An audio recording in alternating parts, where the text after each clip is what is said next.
Welcome back to the Build a Nation Challenge.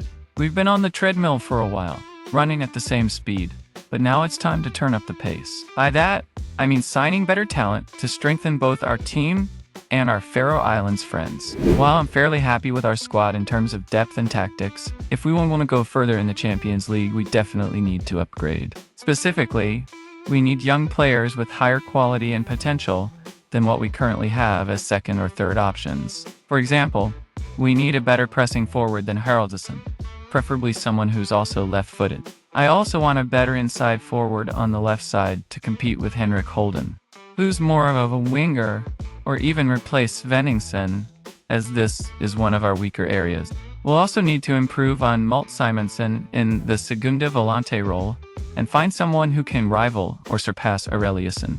Ideally, this player should be more defensively solid for tough matches. I'm fairly sure Grafgard will leave us, so we'll need an inverted wingback, which is a rare find. On the bright side, we already have a new first-choice central defender with a strong left foot coming in.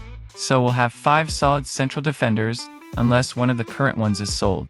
For the first time, our bank balance has reached 100 million, with weekly spending around £300,000. This is likely to increase significantly in the next few years. Big bank, small bank, I like to make money.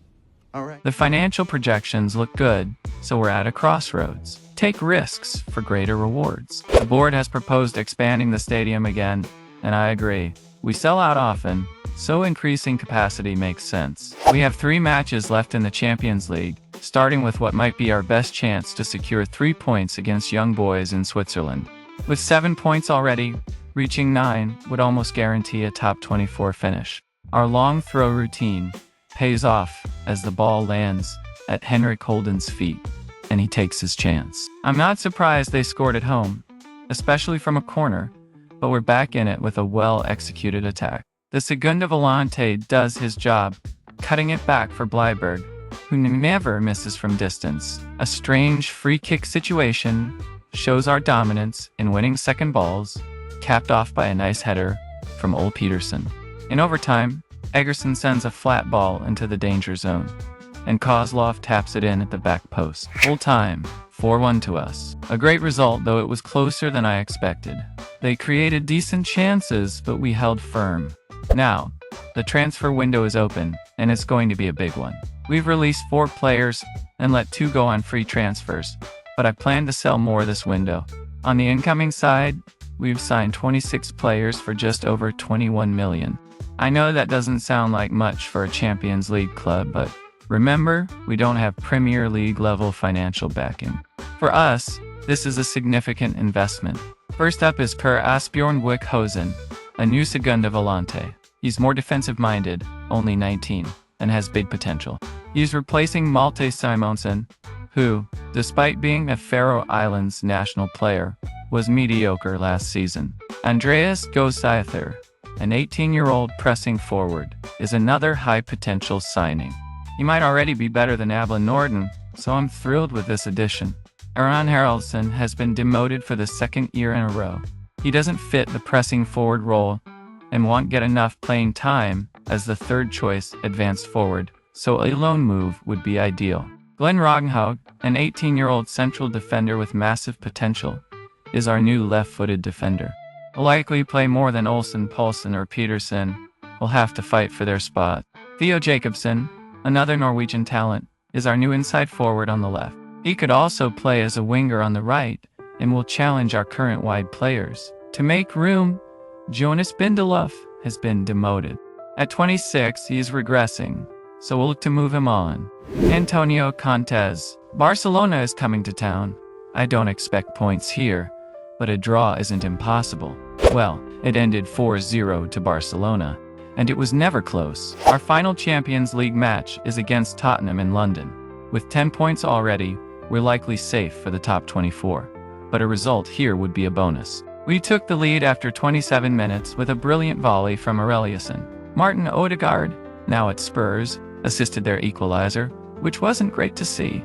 3 minutes later, they scored again, and we lost 2-1. Still, 10 points were enough for 23rd place, so we're into the playoffs. The playoff draw could have been kinder.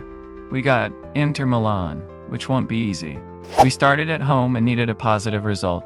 After 18 minutes, Theo Jacobsen scored on a counterattack. Then, Andreas Kjosæther, our new pressing forward, added a second. Before halftime, Kjosæther scored again to make it 3-0. They pulled one back in the 60th minute, but Corneliusson responded less than a minute later. In overtime, Kjosæther completed his hat trick.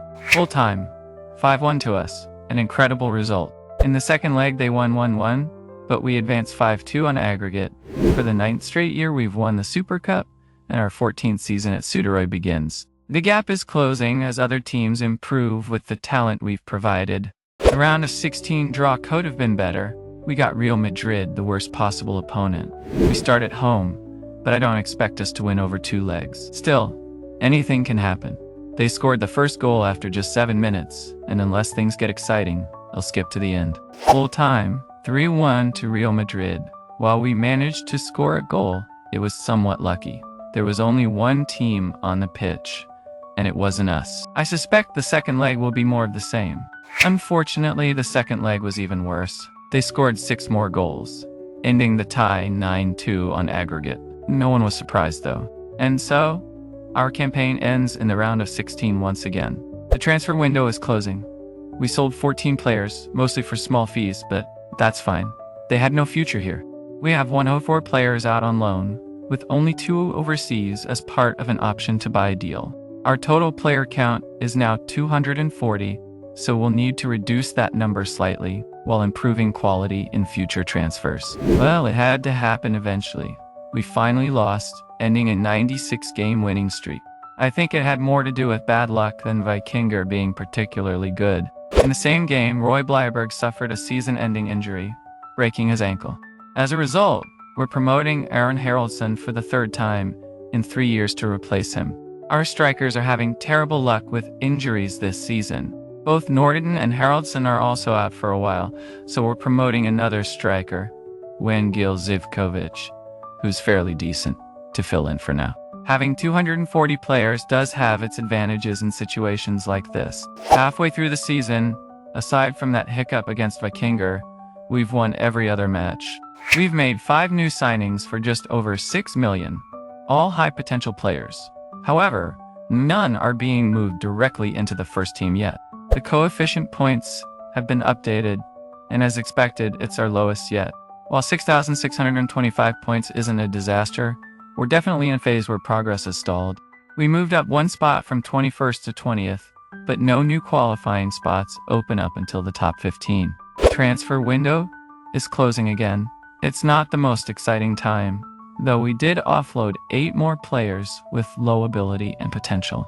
Later the same day, with the Danish transfer window still open, we're sending Karl Gravgaard on loan to Midtjylland.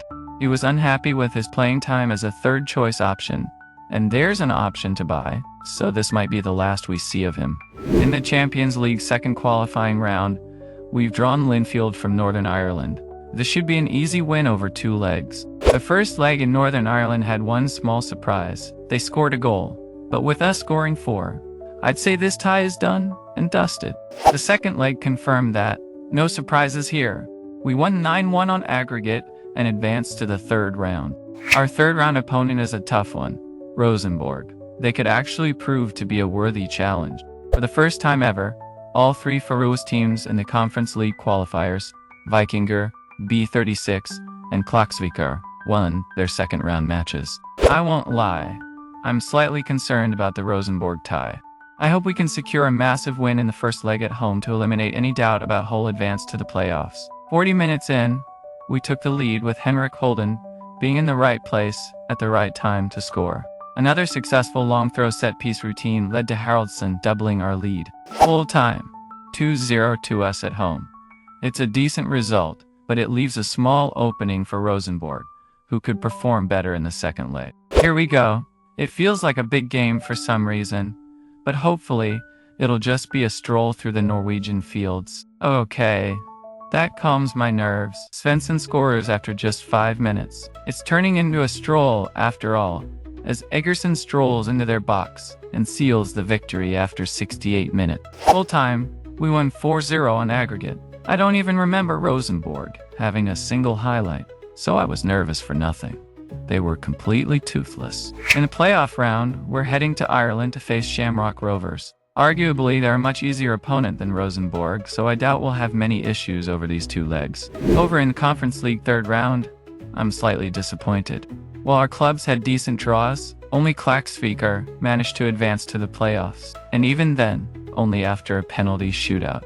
Both B36 and Vikingur are out. The first leg against Shamrock Rovers was more competitive than I expected. We still managed to win, but with only a one-goal lead, there's a small concern heading into the second leg. While I fully expect us to win the second leg against Shamrock Rovers, sometimes the game throws you a curveball. At this stage in our series, I really don't want to end up in the Europa League. With so many injury issues this season, I almost forgot to introduce you to a player I promoted named Marcek. Not only is he playing, but he also scored a goal after 14 minutes. He's very likely here to stay, so we'll take a closer look at him later. Oh yes, these long throws are really paying off big time. Karlsson is once again the man to score from one. But it seems we're not keeping a clean sheet today. Not that they've had many chances though. Svensson sealed the deal in the 83rd minute, making sure there was no chance of a comeback. Full time, 5-2 on aggregate. A decent game and, of course, a good outcome as we'll be competing in the Champions League again. I hate to say it, but the number of unlucky draws we've seen in the Conference League playoffs and third round is almost unbearable. Klaksvíkar got Juventus in the playoffs. It's incredibly frustrating that we can't get a team through to the next stage. It's not funny! In fact, it's pretty freaking unfunny!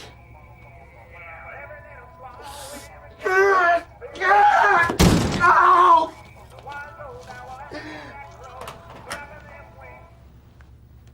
Our Champions League fixtures look tough this year. We'll likely need to secure all our points against Villarreal, Young Boys, and Ajax. Maybe there's an outside chance of a draw against Dortmund and Benfica. I almost forgot to show you our new player, but I might as well do it now since he's out injured for 5 weeks. I'll have to demote him again. With Henrik Holden, Jacobsen, and Bindelof all out, and now this guy injured, we're digging deep just to have a fit winger or inside forward on the right side. The next player to get a chance in the first team is Frederick Brandsig. Hopefully, he doesn't get injured in the next game, as that would create a real problem for Champions League registration. I didn't see this coming.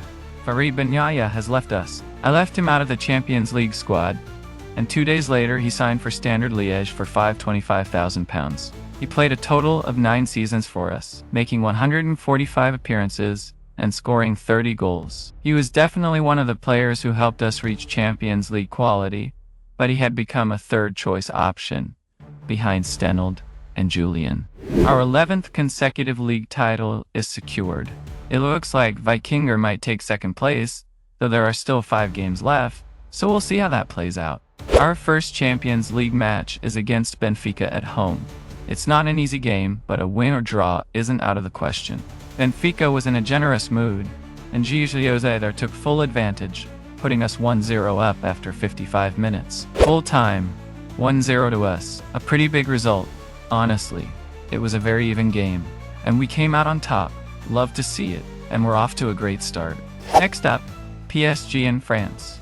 You know it, I know it, everyone knows it.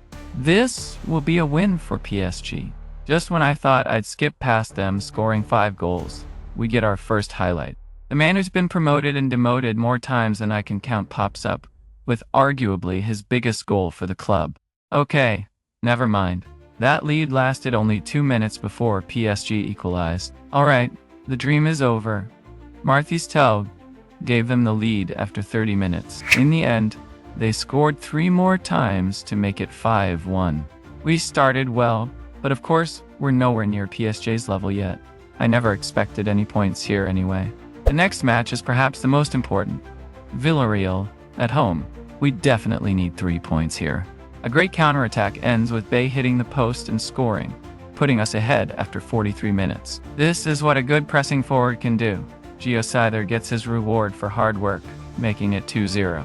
A bit of luck next, as a hopeful flat cross from Egerson finds Bay, and suddenly we're cruising toward a comfortable win. Oh, not so fast. They pulled one back in the 71st minute, their first real highlight of the game. but in the 90th minute, Kozlov made sure of the win after a corner. Full time, 4-1 to us. A very good game, and it's great to get the 3 points. That's exactly what we wanted. On to the next one. Oh, nice. We have a new first-team player switching to Faroese citizenship, Mikael Tonsberg. Many of our other players are also switching, but unless they're part of the first team, I won't mention them. Still, this is great news for the national team's future. Another year, another cup win. The league ended with Vikingur comfortably in second place, Klaksvikar in third, and surprisingly, Stramer in fourth, securing the last Conference League qualifier spot. Young boys are visiting, and this is another must-win match. There won't be many more points after this, so I can't stress enough how important this game is. Liberg is back from his long injury and ready to score for us again. He starts with an easy one from the penalty spot. Eric Holden knows where to be for the easy goals, and he makes it 2-0. Full time, 2-0 to us. Not the most exciting game in our history, but a very solid performance. Complete control, and another crucial 3 points. The final game of the season is away against Atletico Madrid. I'm not expecting any points, but a scrappy draw isn't impossible if we're lucky. Yeah, that was probably too much to hope for. They scored after 22 minutes, and we haven't even had a shot yet. This isn't going to be close. Second half, the struggle continues. This might be some of the worst defending I've seen from us in a long time. Full time, 2-0 to Atletico. It couldn't have been worse. They eased off in the second half, letting us control the game more, which made it look closer than it actually was. And there we are. Another long season is over. Let's take a look at how our players performed this time around. Our pressing forward, Albin Norden, surprisingly tops the average ratings this season with 7.5. He also scored 13 goals and provided 6 assists in 25 matches. The top goal scorer is Martin Bay with 17 goals, a new record low. But with so many injuries up front, it's not surprising that the goals were more spread out. He also had 8 assists and a 7.9 rating in 33 matches. The top assist provider is also a big surprise, Theo Jacobsen. In just 23 matches, he racked up 15 assists, along with 2 goals and a 7.18 rating. Finally, some positive news for the national team. This year, they're back in the league system and survived in Division C for the first time ever. They have managed 2 wins over Latvia, so things are definitely moving in the right direction. I think we're seeing lower overall numbers from our players because we've successfully loaned out better players to other Faroese clubs. This is actually a big positive overall. However, I'm extremely disappointed that after 14 seasons we still haven't managed to get any of them into the Conference League group stage. If we don't see improvement next season, we might need to take drastic measures to help this country grow to where we want it to be. Toodaloo, motherfucker!